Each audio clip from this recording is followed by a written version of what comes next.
veux faire, ça va être un style un peu différent. Je veux vraiment démontrer un théorème, en fait. Donc je vais...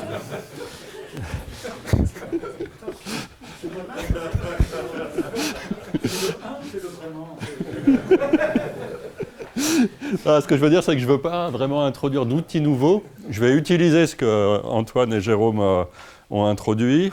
Et pour un but, c'est de démontrer le théorème suivant. C'est ce qu'on appelle le théorème de Skolem-Malherlek, que vous pouvez énoncer au niveau de la sup. C'est, si vous prenez une suite qui est définie par une relation de récurrence linéaire, d'une certaine longueur, donc par exemple un plus 3 égale 2 un plus 2, moins pi fois un plus 1 plus un. Et vous donnez les conditions initiales, u0, u1, u2. Et que vous regardez cette suite, donc ça vous fait une suite u de n, et vous regardez les instants n, donc les entiers n, les indices n, tels que un égale 0. Ça fait un ensemble d'entiers. Et bien cet ensemble d'entiers, c'est une union finie de progression arithmétique. Toujours. Donc je vais vous expliquer exactement ce que j'entends par là. Mais ce que ça veut dire, en particulier, c'est que si cet ensemble d'instants n où un égale 0 est infini, ben pour n suffisamment grand, là où ça s'annule, c'est quelque chose qui revient périodiquement. C'est ça que ça veut dire. Donc il peut y avoir un comportement sporadique initial, qui est décrit par un ensemble fini, que je considère comme un ensemble fini de progression arithmétique de raison nulle. Et puis après, pour n suffisamment grand, c'est vraiment progression arithmétique. Donc il y a périodicité des temps d'annulation, du moins si on a un nombre infini. Bon, en fait, c'est un théorème un peu triste.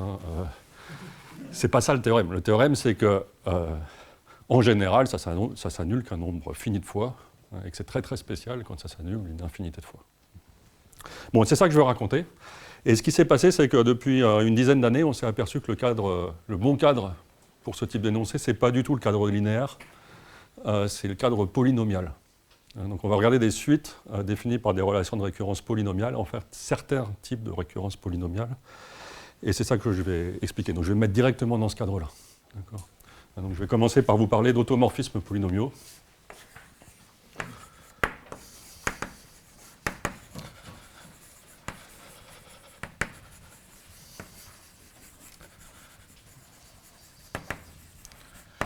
Okay. Alors de quoi de l'espace affine.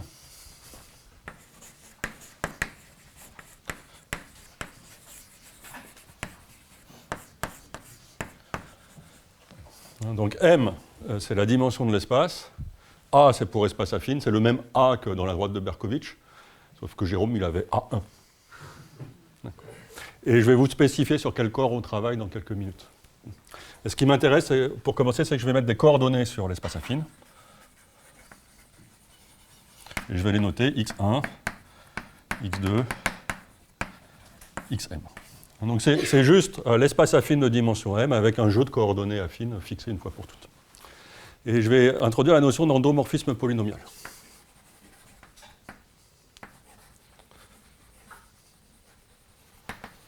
C'est quoi? C'est une application de l'espace affine dans l'espace affine. Donc à un point x1, xm, j'associe f de x1, xm. Donc ça va être donné en formule, je vais avoir P1 de x1, xm jusqu'à Pm de x1, xm, où les PI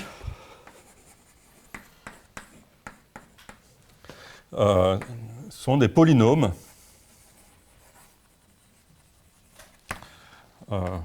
en les variables xi. C'est ça que j'appelle transformation polynomiale de l'espace affine ou endomorphisme polynomial de l'espace affine. Alors, ça veut dire que je peux prendre les PI dans R de x1, xm, où R c'est un certain anneau. Et la notation que je vais utiliser, c'est que mon application est définie sur l'anneau R. Vous pouvez prendre R, pour commencer, égale C ou les nombres réels, ou Q, ou Z. Et puis bientôt, on prendra QP ou ZP.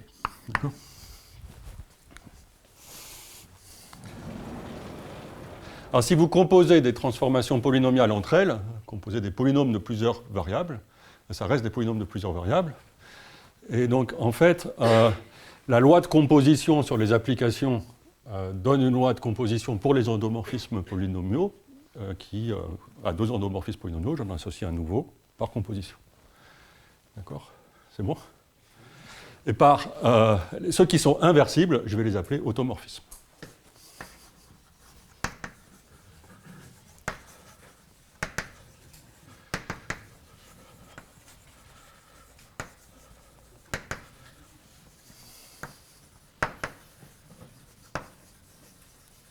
Donc inversible pour cette loi de composition, sous-entendu avec un inverse qui est bien un endomorphisme polynomial. Donc ce sont les applications polynomiales petit f de l'espace affine dans lui-même, telles qu'il existe une application polynomiale petit g, telle que g rond f, c'est f rond g, c'est l'identité. D'accord? Et donc la notation que je vais utiliser, c'est automorphisme de l'espace affine défini sur l'anneau R. Ce qui signifie aussi que l'inverse est défini sur R. Donc, exemple.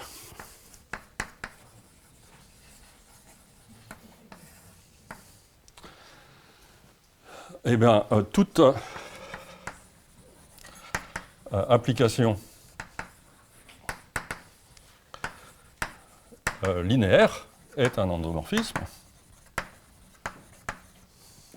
Je peux mettre, au lieu de linéaire, je peux mettre affine, c'est-à-dire que j'ajoute une partie de translation. D'accord. Et celles qui sont, parmi les linéaires, celles qui sont des automorphismes, c'est les transformations linéaires inversibles. D'accord. Donc si R c'est un corps, la notation c'est GLM de R. D'accord. Second exemple.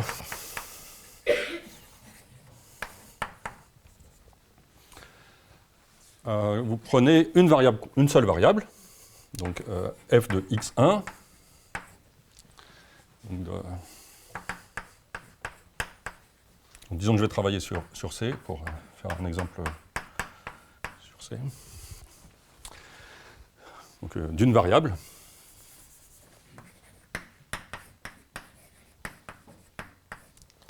Donc un endomorphisme, c'est juste une application polynomiale d'une variable, à coefficient complexe, ici je travaille sur C. C'est quoi les automorphismes? Donc on cherche à ce qu'il existe G qui est lui-même un polynôme d'une variable, avec f rond G égale G rond F égale l'identité, c'est-à-dire en termes de polynôme, c'est juste x1. Donc vous cherchez les polynômes d'une variable, tel qu'il existe un autre polynôme d'une variable, tel que la composition, c'est juste le polynôme x. Les degrés des polynômes, quand vous les composez, c'est multiplicatif. C'est ça. Et donc, ça, c'est le degré 1. Donc le degré de f et le degré de g doivent être égaux à 1. Donc ça implique que f de x, j'oublie l'indice 1 parce que j'ai une seule variable ici, est de la forme ax plus b. Et pour que ce soit inversible, il faut que A soit inversible. Donc si vous êtes sur un corps ici sur C, c'est simplement que A est non nul. Et l'inverse, c'est x sur A moins b sur A. D'accord. Donc à une variable, ce sont juste les transformations affines dont parlait Maxime tout à l'heure. Là où ça devient plus intéressant, c'est à plusieurs variables. Donc je vais travailler avec m égale 2. Alors peut-être une remarque ici, si au lieu d'avoir les nombres complexes, je ne sais pas très bien pourquoi j'avais mis les nombres complexes, vous mettez par exemple r égale z, il vous faut encore que l'inverse soit défini sur z. Donc ça va imposer que a est plus ou moins 1. Alors m égale 2, vous pouvez prendre, donc je vais donner des exemples, x1, x2 donne x1 plus p de x2, x1. Donc ça c'est f, ça dépend du p, et p c'est quoi? P c'est n'importe quel polynôme de la variable x2. Ça c'est encore une transformation polynomiale qui est inversible. L'inverse c'est juste mettre moins P. Merci. C'est juste mettre moins P. D'accord ? Et donc, vous voyez que le degré des transformations, quand vous passez à deux variables, les degrés des transformations polynomiales inversibles, des automorphismes, n'est pas fixé. Le degré peut être quelconque, c'est n'importe quel degré ici. D'accord ? En particulier, c'est quelque chose qui est de dimension infinie. Il vous faut au moins autant de paramètres pour définir et écrire tous les automorphismes que de paramètres pour écrire tous les polynômes. D'accord ? Donc on passe d'un groupe qui est un groupe qui dépend que de deux paramètres, A et B, en dimension 1, à un groupe qui dépend d'une infinité de paramètres. D'accord ? C'est bon ? Un groupe pour la composition. Alors je vais donner un autre exemple, toujours en dimension 2. H de x1, x2 égale, alors, faut pas que je me trompe, x2 plus x1 carré x1. Okay. Ça aussi, c'est un automorphisme polynomial parce que, vous voyez, si je connais l'image, je connais x1. Si je connais x1, je retrouve x2. Parfait. On l'a composé avec une permutation de... C'est celui-là composé avec ça. J'aurais pu mettre P de x1 ici. D'accord. Donc c'est juste cette transformation-là composée par la permutation des coordonnées. Alors ce qui m'intéressait ici, c'est que je vais calculer quand je compose H avec H.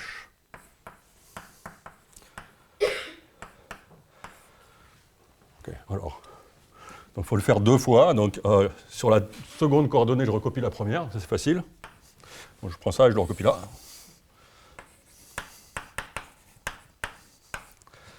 Okay. Ici, je commence par recopier la première, et puis la deuxième, et puis je mets la première au carré.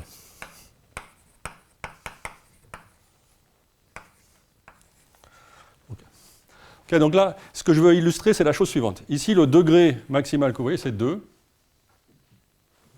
Maintenant, c'est quoi ? Ce degré 2, vous le recopiez ici, en fait, il réapparaît là, parce que c'est exactement la même chose que... Mais là, vous la remettez au carré. Donc, le degré maximal, c'est 4. Et si vous faites le calcul, degré de H composé avec lui-même n fois, c'est 2 puissance n. Alors je ne vous ai pas défini ce que j'appelais degré d'un polynôme de deux variables, mais c'est à peu près clair sur ce que je veux dire. D'accord. Plus précisément, le degré c'est 2 puissance n, le monôme de plus haut degré c'est x1 puissance 2 puissance n, et on le voit ici. Donc, vous avez des formes, quand vous regardez des automorphismes polynomiaux, non seulement les degrés des formules ne sont pas bornés, mais quand vous itérez votre transformation, le degré des formules peut exploser. Ici, si vous itérez votre transformation, c'est juste f itéré n fois, donc f rond f n fois, c'est x1 plus n fois p de x2. Les degrés sont fixés. Ils ne changent pas. Tandis que là, ils explosent avec l'itération. Ok, donc c'est le genre d'objet qu'on va manipuler. Et maintenant, ce qu'on va faire, c'est qu'on va regarder les orbites de telle transformation. Oui, trajectoire de telle transformation. Donc ça veut dire quoi ? Vous prenez un point Z dans l'espace affine, disons un point à coordonnées complexes par exemple, et vous regardez son orbite de Z, son orbite sous l'action de F, donc vous prenez F, un automorphisme de l'espace affine, et ce que j'appelle orbite de Z sous l'action de F,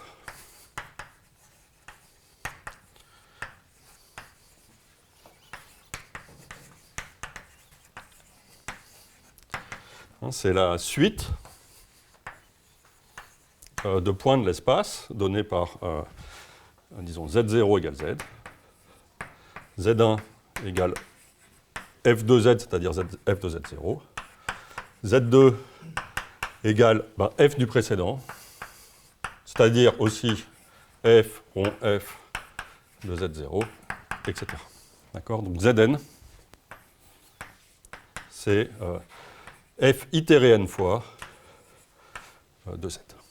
Ça, c'est F composé avec lui-même n fois. Donc, vous commencez avec un point dans l'espace, Z. Vous regardez où ce point est envoyé par l'action de F. Vous obtenez un point Z1. Ça, c'est l'action de f, et vous recommencez.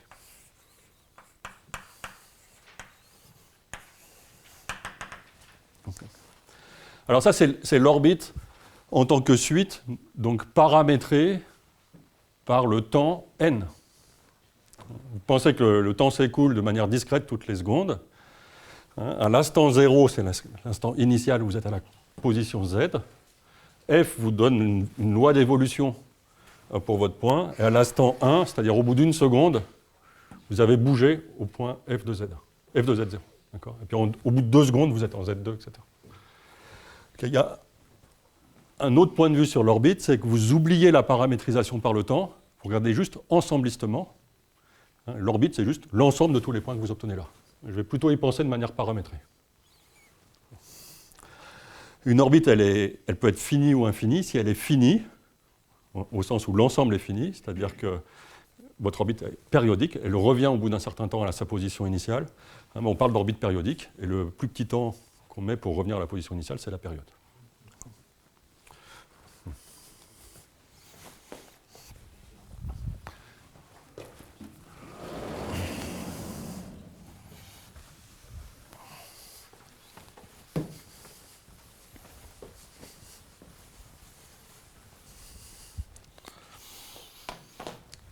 Alors maintenant, vous pouvez vous donner A, une partie de l'espace affine. Donc, j'ai une notation que je n'ai pas introduite, disons AM de R. Ça, c'est juste R puissance M, c'est point à coordonnées dans R. R, c'est votre anneau sur lequel vous travaillez.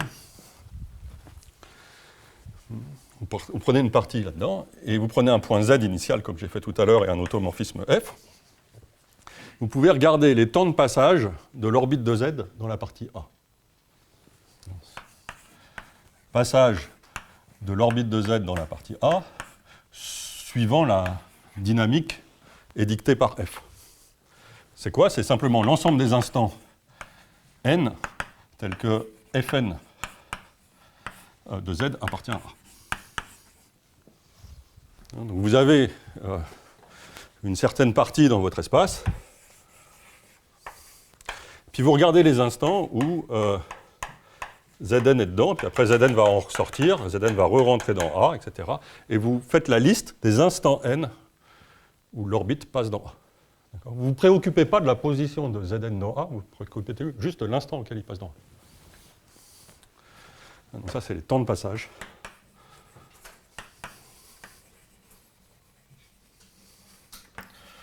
De Z, ou plutôt de l'orbite de Z dans A. Alors ici, n, je vais le prendre entier relatif. Je peux itérer en temps positif et puis en temps négatif, parce que f, c'est une bijection, donc c'est inversible, je peux faire des itérations inverses. Voilà. Et c'est ce genre d'ensemble d'entiers qu'on va étudier pour des applications polynomiales, des automorphismes polynomiaux. Alors le théorème dont je veux parler, il concerne des parties A qui sont très spéciales, et qui sont forcément très spéciales, et ce sont les parties qui sont définies par des formules algébriques. Donc je dis que A, AM de R est un ensemble algébrique.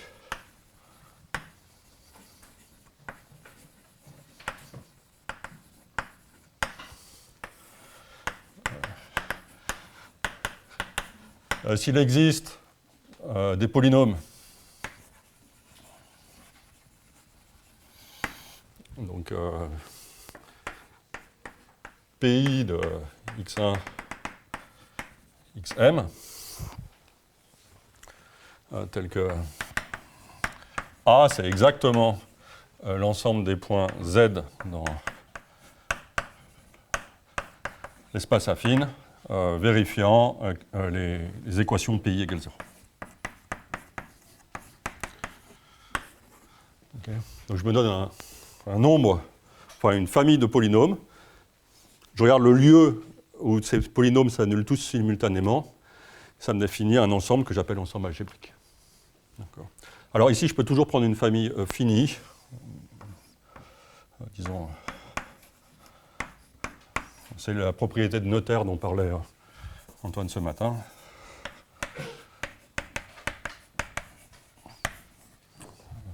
peux faire ça. Okay.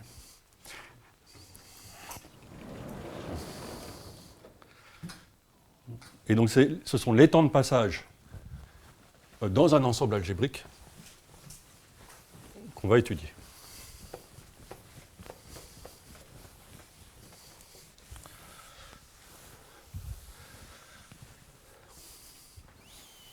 Donc voilà le théorème. Donc c'est ce qu'on appelle le théorème de Skolem-Malherlek dans le cas où la transformation f est linéaire. Dans ce cadre où la transformation f est un automorphisme polynomial, c'est dû à Jason Bell. Donc ça a une petite quinzaine d'années, un petit peu moins. C'est le théorème suivant, c'est que si f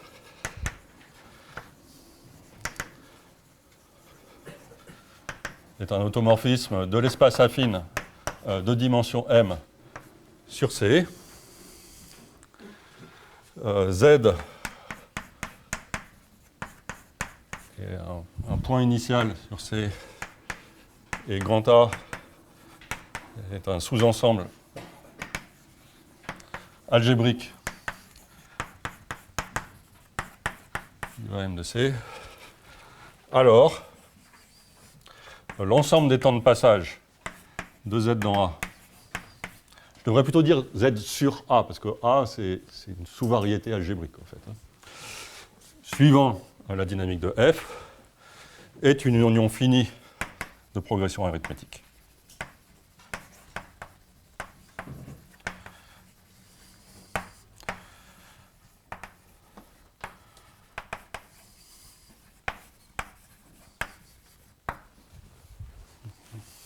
Donc ça signifie que il existe un entier K, il existe des AI et des RI dans Z, pour I plus petit que K, tel que l'ensemble des temps de passage, c'est l'union pour I égale 1 à K, des AI plus N RI avec N dans Z.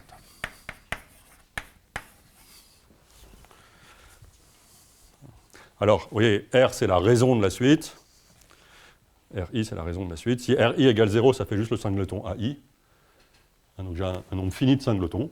C'est la partie finie résiduelle initiale. Et après, j'ai des progressions arithmétiques. Donc, en particulier, si l'ensemble des temps de passage du point Z sur l'ensemble algébrique A est infini, l'ensemble des temps de passage contient une progression arithmétique infinie. Voilà. Donc ça, c'est le théorème de Jason Bell. Et c'est ça que je veux vous raconter.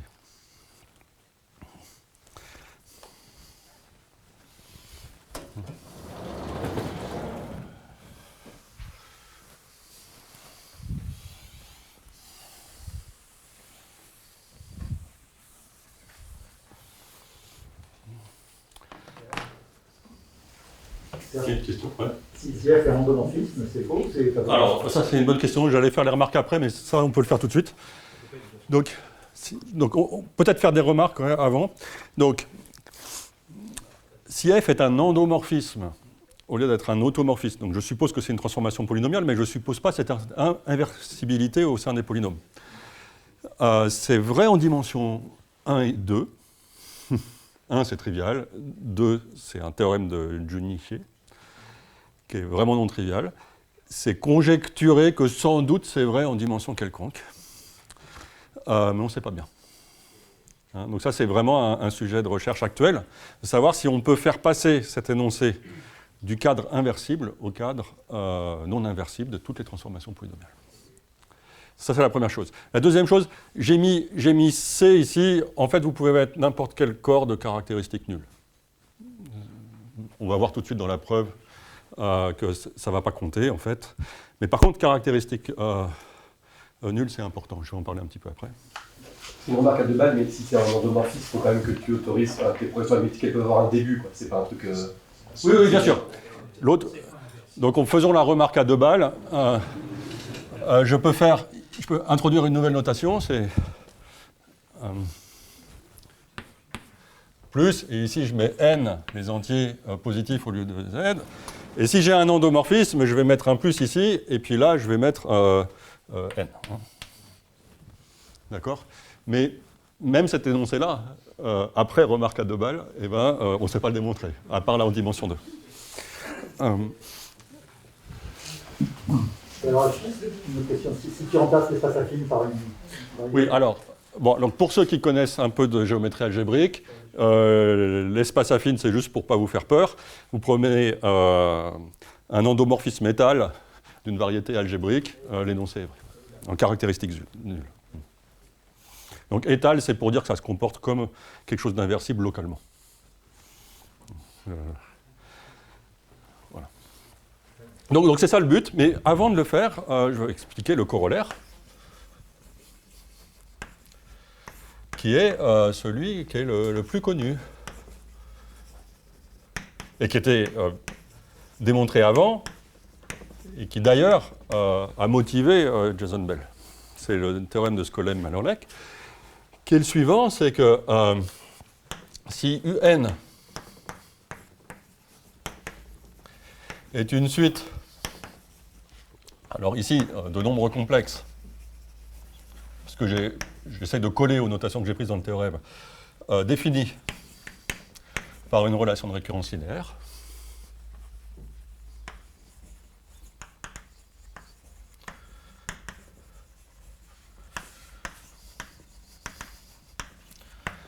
alors, l'ensemble des n, tels que U de n, donc ici je vais prendre les n dans grand N, tels que U de n égale 0, est une union finie de progression arithmétique avec la correction de la remarque à deux balles.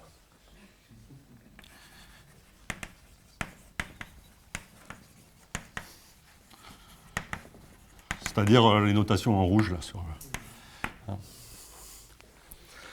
Alors, comment est-ce qu'on déduit le corollaire du théorème de Bell? C'est quoi une suite définie par une relation de récurrence linéaire? Quand vous avez une suite comme ça, vous savez que vous associez en fait une matrice à votre relation de récurrence linéaire, un vecteur à vos conditions initiales, et ce que vous êtes en train de regarder, c'est l'orbite d'un vecteur sous l'action des puissances d'une matrice. Donc, F, c'est la matrice associée au système linéaire. M, c'est la longueur de la récurrence.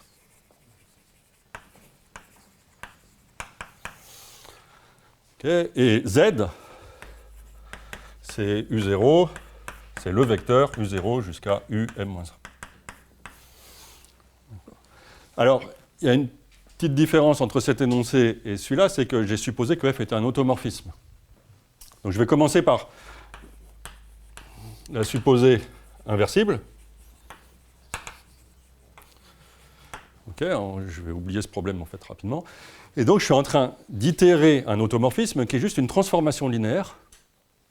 Et je regarde quand est-ce que quoi? Quand est-ce que Fn de Z appartient à l'ensemble qui est l'hyperplan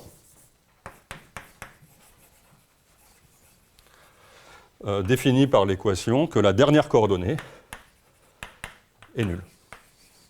Ou la première coordonnée est nulle.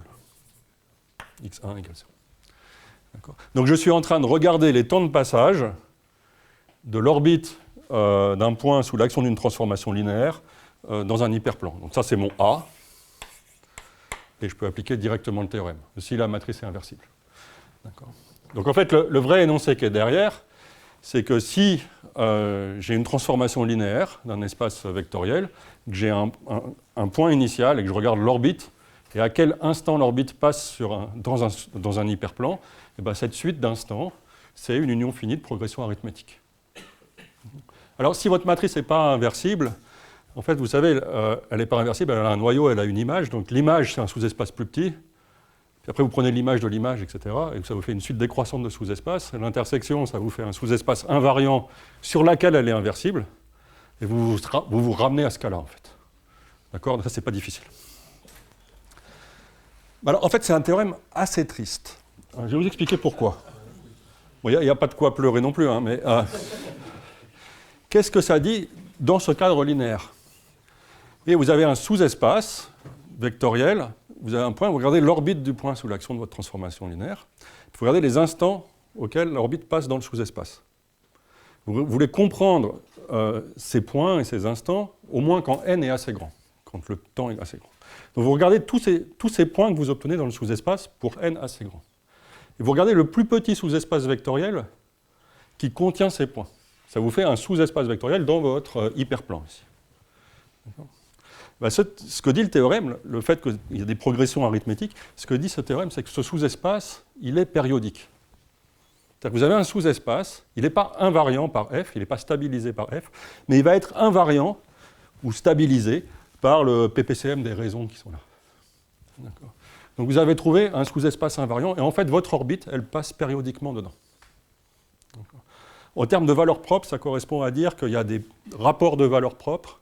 Vous prenez toutes les valeurs propres avec leur multiplicité. Et ce que je suis en train de dire, c'est qu'il y a des rapports de valeurs propres qui sont des racines de l'unité. La périodicité correspond à ce phénomène que certains rapports de valeurs propres sont des racines de l'unité. Donc en fait, si vous prenez une matrice au hasard, générique, dont les valeurs propres ne sont pas des racines de l'unité, ce que dit le théorème, ce n'est pas qu'il y a périodicité, c'est qu'en fait l'ensemble il est fini. C'est en ce sens qu'il est triste, parce que tout le monde dit « waouh, c'est périodique » ou « c'est des progressions arithmétiques ». En fait, non, le théorème, c'est plutôt qu'en général, c'est des ensembles finis. Alors, le problème de ce colème, c'est d'essayer de trouver un algorithme qui, vous lui donnez une matrice, vous lui donnez un point initial, et vous voulez savoir si cet ensemble finit ou pas, si vraiment il est vide ou pas vide. D'accord ? Et ça, c'est un problème ouvert. On ne connaît pas d'algorithme qui a la propriété suivante. Vous lui donnez une relation de récurrence linéaire et les conditions initiales. Décidez si la suite s'annule à un moment ou pas. Donc là, on tombe dans des domaines où on ne sait pas répondre. Voilà. Donc le but, c'est de démontrer ce théorème. Alors, il y a une autre remarque que je voulais faire, c'était le cadre... caractéristiques positives.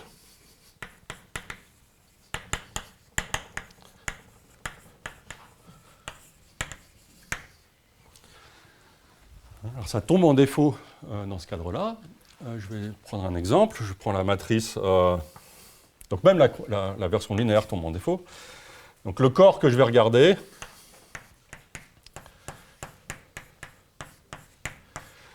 c'est Fp de T. Fp, c'est le corps fini à P éléments. T, c'est une indéterminée. Et je regarde la matrice, j'essaie de ne pas me tromper. 1 plus T, T et 1. Ça, c'est F.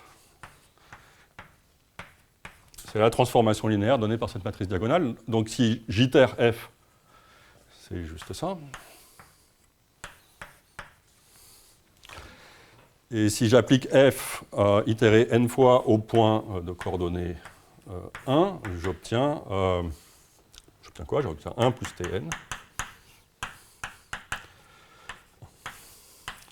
Et maintenant, l'hyperplan que je peux regarder, c'est x plus y, disons x égale y plus z. Donc, je suis en train de regarder les instants où 1 plus tn égale Tn plus 1. D'accord. Maintenant, pour n, qui est une puissance de P, en caractéristique P, ça c'est vrai. Mais si n n'est pas une puissance de P, vous êtes en train d'écrire une équation d'égalité entre deux polynômes, et vous vérifiez en étudiant les coefficients binomiaux que ce n'est pas égal. Donc les instants de passage, c'est exactement les puissances de P. Et ça, ce n'est pas une progression arithmétique. Donc le théorème se casse la figure en caractéristique P. Mais, donc il faut rajouter certains types de suites qui sont, j'ai envie de dire, de cette nature ou dérivés de cet exemple. Il y a quelqu'un qui s'appelle Derksen, il y a une vingtaine d'années, qui a expliqué quel type de suite on pouvait admettre en caractéristiques positives et qui a démontré un analogue du théorème de Skolem-Malerlech dans ce cadre. Et c'est encore meilleur parce que là, pour le coup, il y a des algorithmes pour décider si l'ensemble qu'on regarde est fini, non vide, infini, etc. Donc, c'est à la fois plus riche, mais meilleur. Bien. Alors, ce que je veux faire, c'est vous démontrer ce théorème dans le degré de généralité que j'ai expliqué ici. Et pour ça, même si le théorème initial est énoncé sur le corps des complexes, ou plus généralement sur un corps de caractéristiques nulles, en fait, on va passer par les p-adiques. Et c'est la seule preuve qu'on connaît. Donc, je vais vous expliquer comment démontrer ça en passant d'un problème défini sur le corps des nombres complexes à un problème qui sera équivalent, mais qui sera formulé sur le corps des p-adiques. Il va falloir choisir le nombre premier P en fonction des données initiales du problème. C'est ça que je vais expliquer maintenant.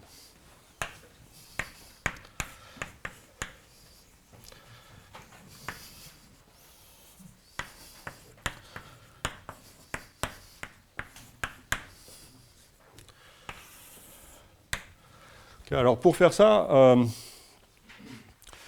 déjà je vais vous rappeler ce que c'est qu'un nombre p-adique. Okay, donc je vais introduire les notations que je vais utiliser. Donc je fixe un nombre premier P. QP, c'est le corps des p-adiques, des nombres p-adiques. Donc c'est la complétion de Q pour la valeur absolue p-adique. C'est celle qui... disons que si j'ai A puissance, si j'ai P puissance n fois U avec U qui est premier à P, en p-adique, ça c'est juste la valeur absolue de P puissance n, et c'est la normalisation que je choisis, c'est 1 sur P à la puissance n. Donc, si U est premier à P, ce que j'ai en tête en faisant cet exemple-là, c'est que U est entier, mais même si U est rationnel, si U c'est petit a sur petit b et qu'il n'y a pas de puissance de P dans A et B, ça donne ça là comme formule. Alors, dans QP, il y a ce que je vais noter ZP, c'est disque unité.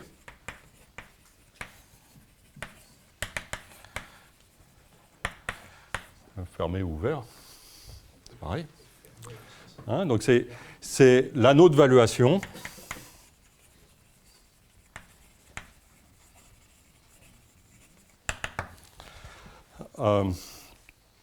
Avec le vocabulaire qu'ont introduit Antoine et Jérôme. Alors, dedans, il y a Z, et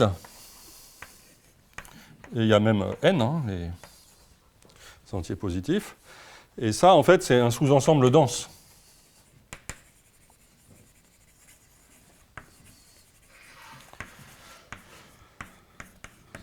De ZP. Et comment on peut le voir en formule ?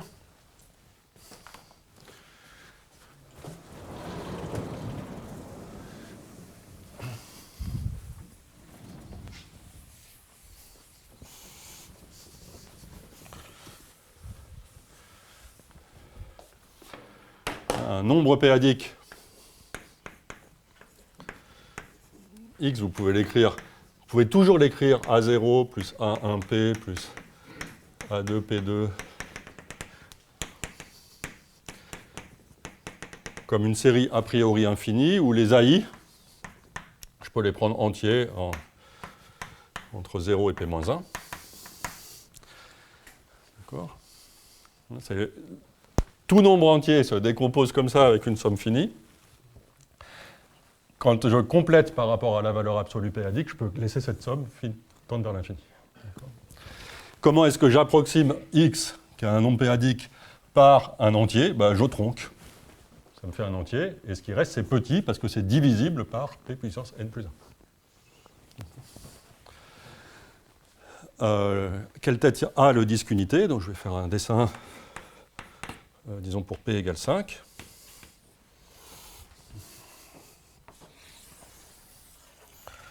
Ok. Je vais faire le dessin suivant. Ça, c'est le disque unité. C'est pas effrayant, vous voyez. Hein. Et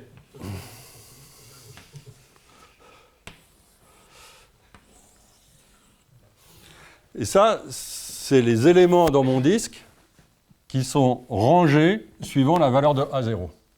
Je mets 0, 1, 2, 3, 4.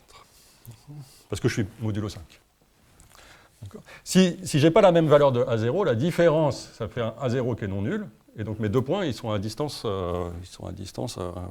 Enfin, et maintenant, dans chaque petit disque, donc être dans le même disque, c'est avoir le même A0. Maintenant, je peux zoomer par exemple dans celui-là, et je peux regarder avoir le même A1, A0 étant fixé. Et bien, ça me redécoupe suivant les 5 valeurs de... Et là, vous voyez votre ensemble de Cantor apparaître. Hein. Si vous rezoomez sur un petit disque, par exemple celui qui est là, vous en avez encore 5 dedans. D'accord.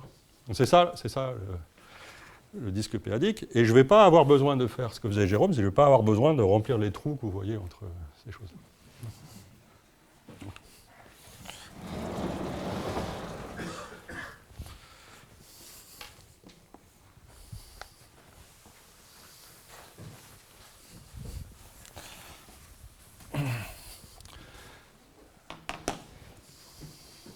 Bien, alors qu'est-ce que je voulais dire d'autre sur les périodiques? Pour l'instant, c'est tout ce que je vais dire. Et voilà le lemme qu'on va employer. Donc, quand même, je vais marquer ici l'ensemble de Cantor. C'est bien expliqué Antoine ce matin. Donc, c'est ça le lemme de...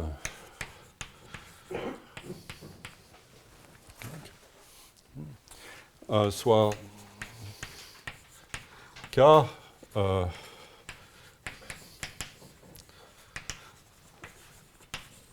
une extension de type fini de Q. Donc, j'adjoins au corps des rationnels un nombre fini d'éléments et je regarde le corps engendré. Je vais expliquer à quoi je vais l'appliquer bientôt. Soit S, dans le cas un sous-ensemble fini.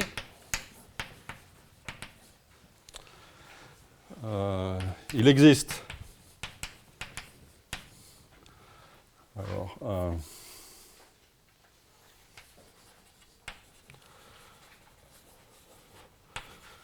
un ensemble infini de nombres premiers P.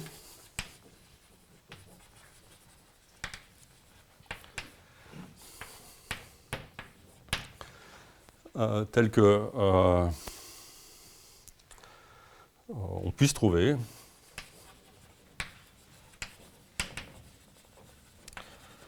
un homomorphisme de corps, un homomorphisme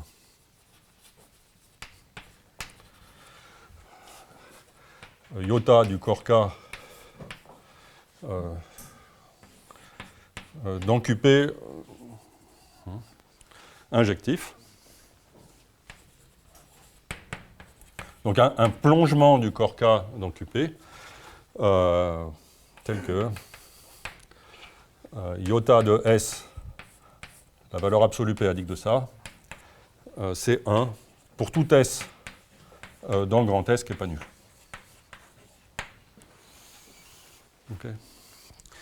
Donc, ce qui m'intéresse, c'est qu'on peut trouver des nombres premiers tel qu'on puisse plonger notre corps dans le corps des péadiques et envoyer tous les éléments de ma partie finie que je m'étais fixé initialement dans ZP, puisque la norme c'est 1, hein, donc en particulier c'est plus petit que 1, et en plus dans ZP, mais pas dans le disque de rayon 1 sur P. D'accord. Alors sauf pour les éléments nuls, bien sûr, qui sont envoyés. Hein, donc mes éléments dans l'inventaire, je vais les envoyer là-dessus.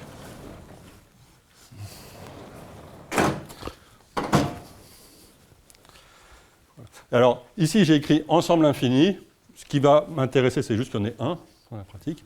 Et en fait, on peut remplacer ensemble infini par ensemble de densités positives parmi les nombres premiers. Si je regarde parmi les k premiers, nombres premiers, quels sont ceux pour lesquels ça marche, il y en a une proportion non nulle de ces k nombres premiers. D'accord ?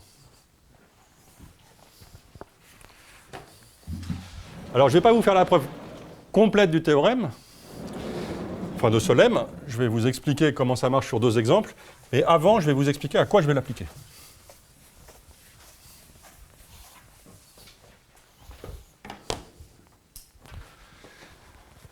Application.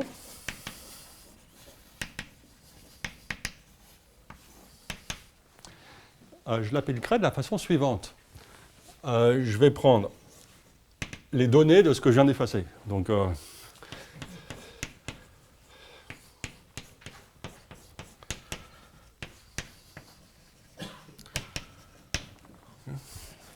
dans les données du problème, j'ai mon automorphisme, j'ai mon point initial, et j'ai mon ensemble grand A qui est défini par un nombre fini d'équations polynomiales.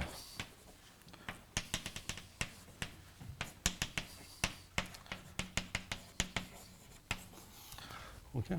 Ça, c'est les données initiales de mon problème dans le théorème d'arithméticité des temps de passage là, de Jason Bell. Alors, je vais ajouter f-1 parce que j'aime bien avoir les deux. J'ajoute l'inverse. Et maintenant, j'écris toutes les formules qui définissent toutes ces données. Donc, d'une part, je vais écrire z avec ses coordonnées, z1, zm, ça me fait m nombres complexes. Puis pour f et f-1, ben, je vais écrire f de x1, xm en coordonnées, donc fi de x1, xm, où ça, c'est des polynômes à coefficients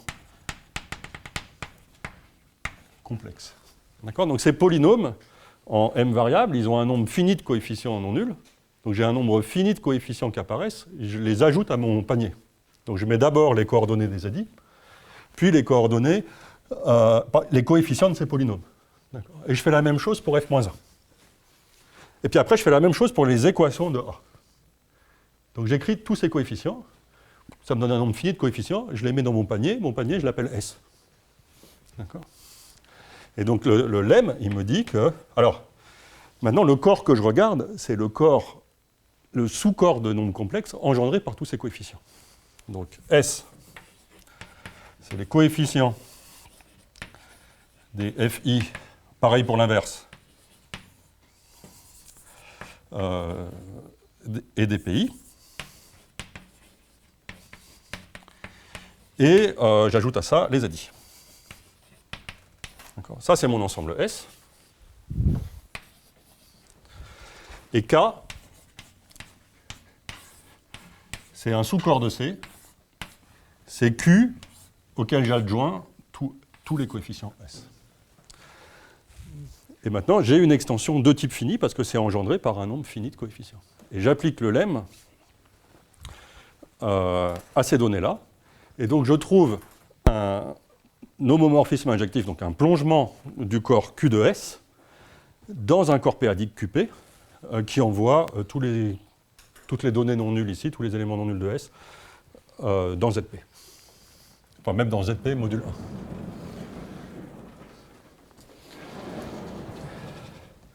Alors maintenant, si j'applique cet homomorphisme iota à mon problème, les temps de passage que je les calcule après avoir appliqué iota ou avant d'en C, c'est exactement les mêmes. Donc j'applique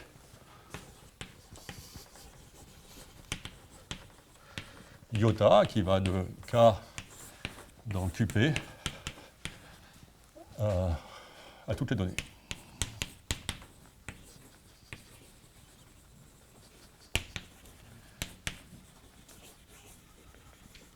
Okay. Donc j'avais initialement F, F-1, Z et les équations PI. Et là, je vais temporairement mettre des petits iota en indice.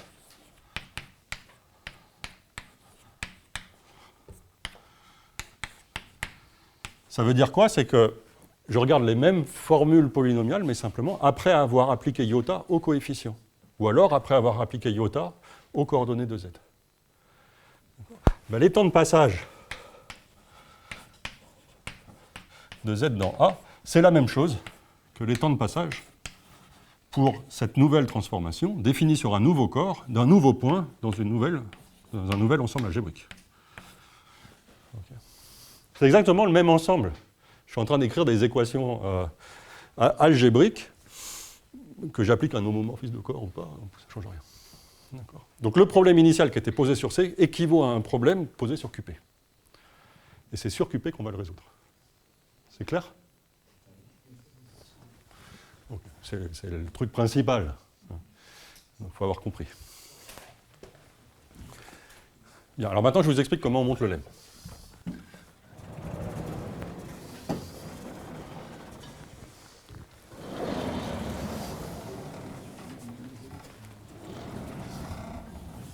Alors, je ne vais pas vous faire le cas général, mais je vais vous faire deux exemples.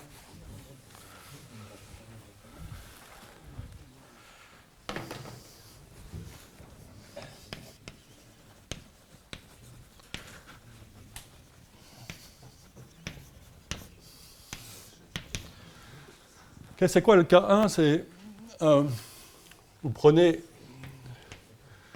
Q de oméga, où oméga est transcendant.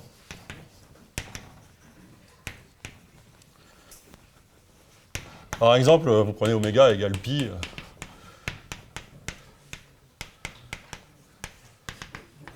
Ok, donc vous... Ouais, tout est là, ouais. Mais je pense que je ne me suis pas trompé sur les premiers. Alors, prenez un nombre transcendant. D'accord. Et le truc, c'est que maintenant, je vais prendre, pour faire simple, je vais prendre S égale oméga. Donc ça, c'est K. Ça, c'est S. Je cherche à plonger K dans un QP. Ça marche pour tout P. Pourquoi? Parce que ZP, c'est un ensemble Cantor, ce n'est pas dénombrable.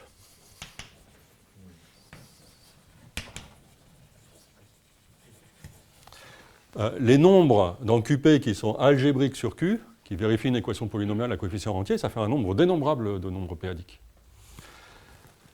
Et donc ZP n'est pas entièrement constitué de nombres algébriques. Donc il contient un nombre transcendant.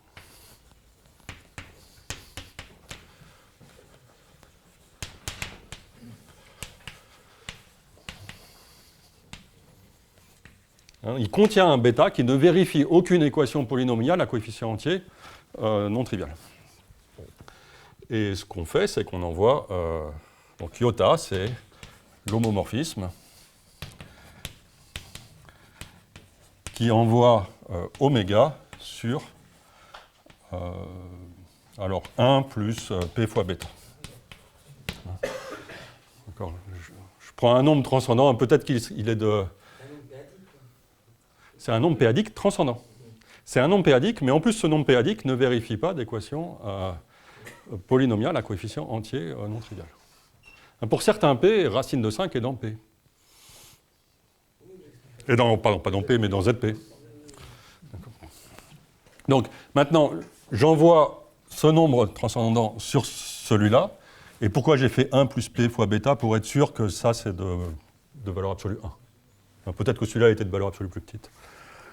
Autrement dit, un élément là-dedans, c'est une fraction rationnelle en oméga. Vous envoyez cette fraction rationnelle sur la même fraction rationnelle, mais en ce nombre.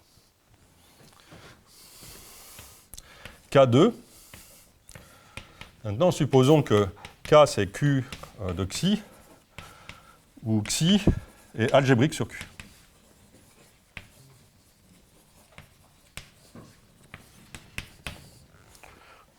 Alors, comment est-ce que vous faites? Vous prenez, disons, Qui de T, donc Q de T, c'est le polynôme minimal. Donc c'est un... Xi est algébrique, donc il annule un polynôme à coefficient rationnel, unitaire, et je prends celui de degré minimal. Et je le multiplie, disons, je vais appeler Qui chapeau.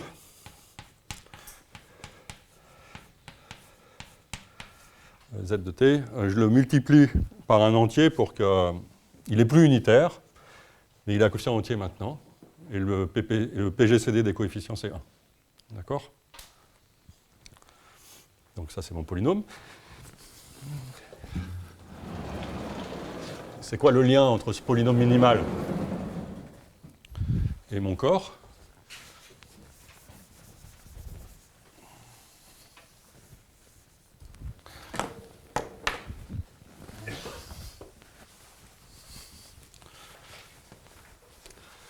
C'est que K qui est Q de xi, c'est la même chose que Q de t sur l'idéal engendré par ce polynôme. Okay. Okay. Bien. Alors maintenant, ce que je cherche,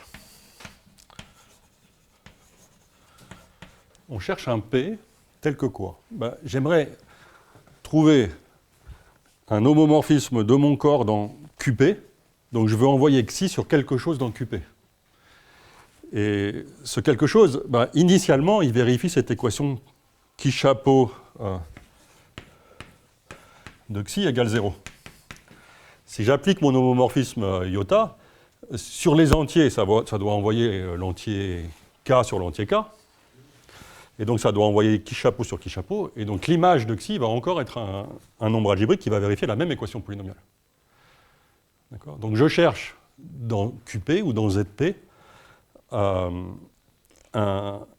nombre qui vérifie l'équation polynomiale donnée par qui chapeau. D'accord ? Donc il faut que je sache si dans ZP, tel que ZP contient un nombre alpha vérifiant qui chapeau de alpha égale 0.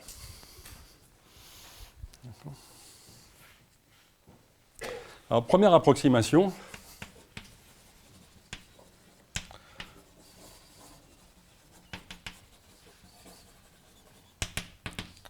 On peut demander, au lieu de trouver un nombre, celui-là, il va être de la forme A0 plus A1P plus A2P carré plus etc.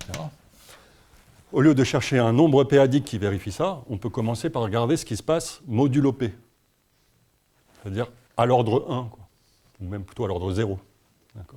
Donc on va chercher un A0 dans Z sur PZ tel que qui chapeau de A0 égale 0.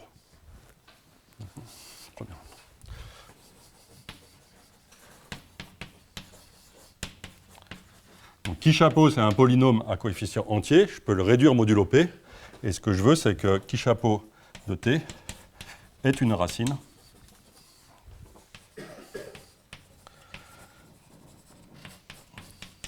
dans FP, dans Z sur PZ. Alors pourquoi je demande ça? Parce que si je sais faire ça, il y a quelque chose qui s'appelle le lemme de Hensel, que peut-être Antoine va faire demain matin. Et le lemme de Hensel vous permettra, connaissant une racine modulo P, d'en trouver une dans ZP. Alors, il faut demander aussi que la dérivée de T soit différente de 0 en cette racine. Donc, il y a une racine alpha bar dans...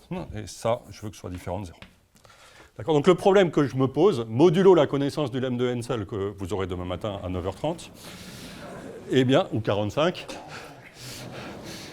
eh bien, c'est savoir est-ce que je peux trouver des nombres premiers tels que mon polynôme à coefficient entier a une racine modulo P. Et j'aimerais bien avoir des nombres premiers, je vous ai dit un ensemble infini, j'aimerais bien avoir des nombres premiers arbitrairement grands. C'est ça le lemme.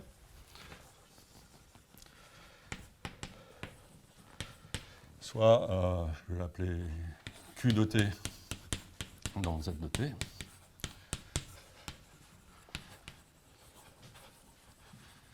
Un polynôme, disons, irréductible de degré supérieur ou égal à 1. Il existe une infinité de P.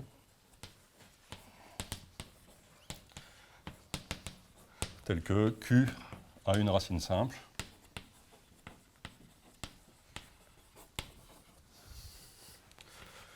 modulo P. Voilà. D'accord. Et ça, c'est facile. Alors, je regarde là quand même. Ouais, donc il me reste moins 1 minute. Et je vais peut-être le faire quand même.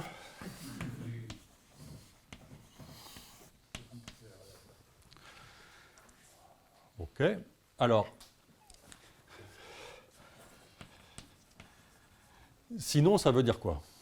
Je vais le faire comme ça. Si ce n'était pas vrai, ça voudrait dire que les valeurs prises par Q aux entiers, quand je regarde leur décomposition en facteur premier, ça fait toujours intervenir qu'un nombre fixé de nombres premiers.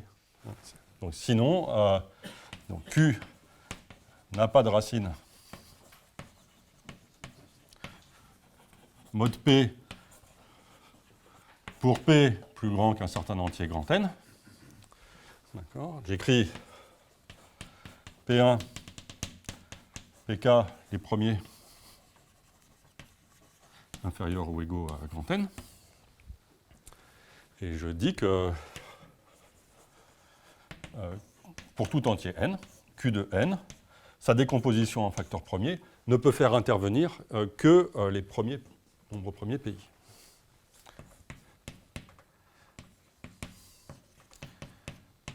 Alors il y a un signe. D'accord? Et maintenant, vous comptez simplement le nombre de valeurs possibles que prend le polynôme Q dans l'intervalle moins grand M plus grand M. On fait ce problème de dénombrement, c'est-à-dire que si Q de n c'est plus petit que grand M, alors je regarde les SI qui peuvent apparaître. Grand M. Donc un nombre premier c'est plus grand que 2. Donc 2 puissance SI est plus petit que M pour tout I. Donc SI, c'est plus petit que log M sur log 2. D'accord? Donc le nombre, combien vous avez de valeurs possibles, comme on va majorer, dans l'intervalle moins M, M.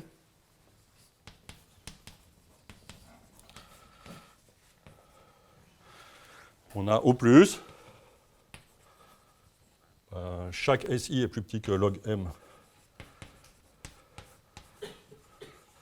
sur log 2. Le nombre de PI, c'était K. Et puis, il y a un signe, donc j'ai plus ou moins, donc il y a un facteur 2. Donc, grosso modo, c'est log M puissance K. Valeur possible dans l'intervalle moins M. Et pourtant, Q, c'est un polynôme.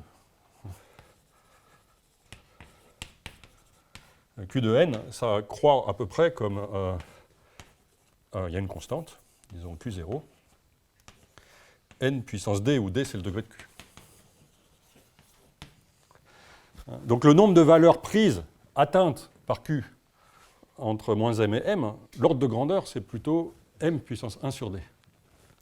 Et ça, c'est négligeable devant M puissance 1 sur D. Donc c'est de là que vient la contradiction. Voilà, donc ça termine la démonstration de ce petit lemme. Et avec ce petit lemme, vous déduisez des racines modulo P, et avec le lemme de Hensel de demain, vous démontrez le lemme de Leck. Okay. Et donc c'est ça qui permet de passer de C à QP. Et demain, on travaillera dans QP. Et on fera de l'analyse sur QP. Voilà.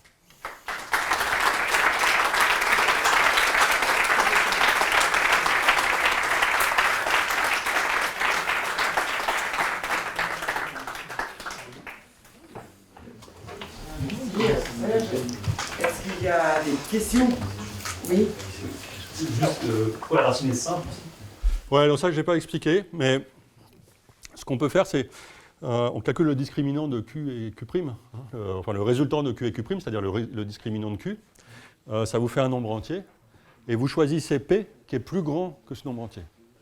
Donc P ne va pas diviser le discriminant, et donc il n'y a pas de racine commune entre Q et Q', modulo P. Donc il faut prendre, je l'écris, il faut prendre P plus grand, disons plus grand strictement que, comment on appelle ça, le discriminant de Q, qui est quelque chose qui vit dans Z.